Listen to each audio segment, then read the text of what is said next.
noviembre del 2012, a las 6 de la tarde hubo un masacre en el barrio de Las Palmas, vecino del barrio Cabal. En mi casa mataron 7 hombres. Y Dios tuvo misericordia que yo quedé viva para contarle a ustedes. Estábamos en un culto evangélico y montaron los hombres y acabaron con mi familia. Nosotros hoy estamos en la realización del foro Víctimas de Crímenes de Estado, Acuerda de Justicia, y nos preguntamos si eso significa, si esto va a transcribirse en paz o en impunidad para las víctimas. Este foro se realiza, en memoria de José Orlando Giraldo, un campesino asesinado por el Ejército Nacional, digamos uno de los tantos crímenes que se cometen en este país o que se han cometido por el Estado colombiano a través de políticas, a través de manuales, de directivas, de instructivos de los cuerpos de seguridad del Estado.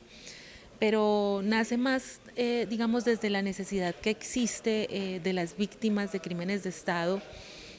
y frente a la incertidumbre de los acuerdos que se están negociando y que están saliendo de la mesa de concertación de La Habana.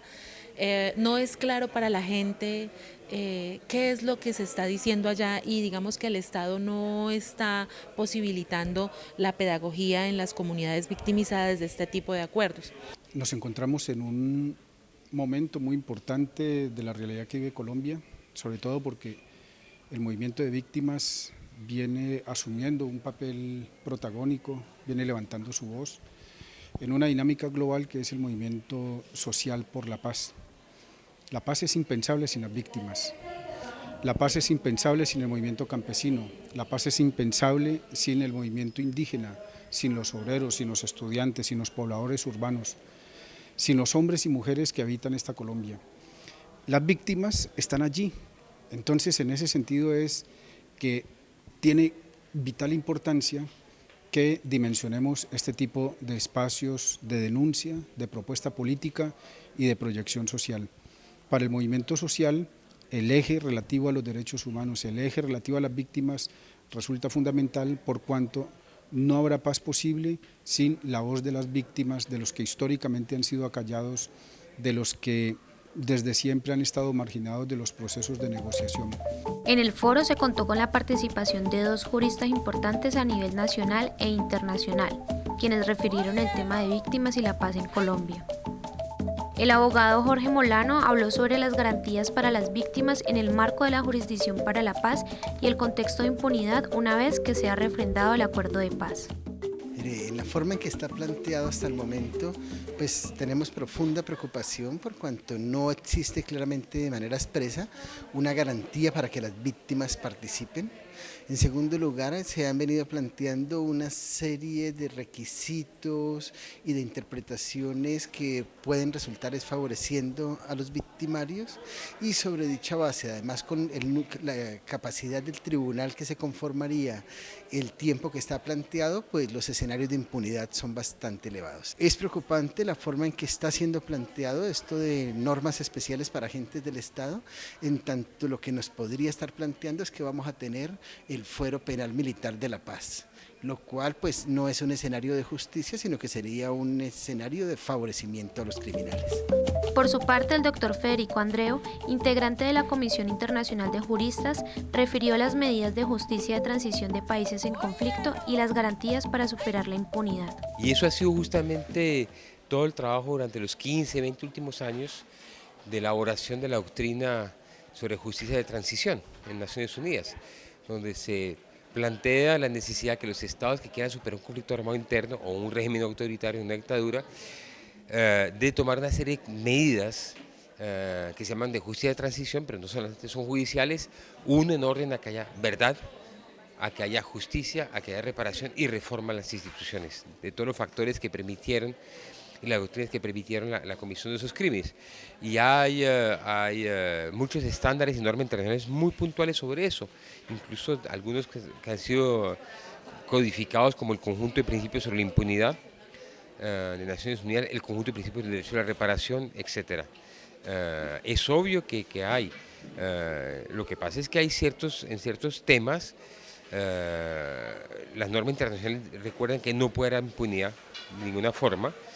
como son los crímenes de guerra, los crímenes de humanidad, la grave violación de derechos humanos.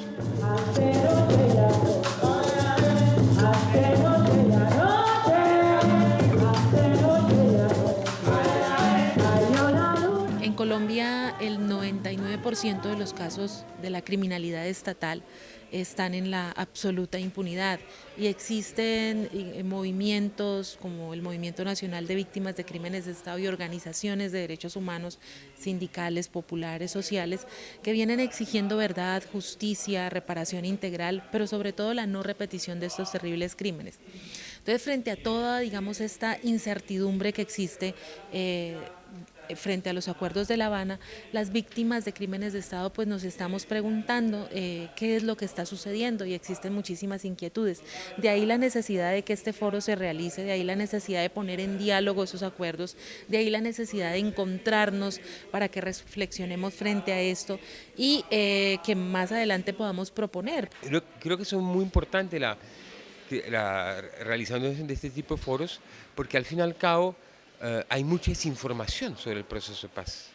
O sea, salen los acuerdos, que son acuerdos provisionales, que van a estar sometidos a referéndum, que van a estar después sometidos a una legislación para modificar el sistema actual, legal, para implementarlos.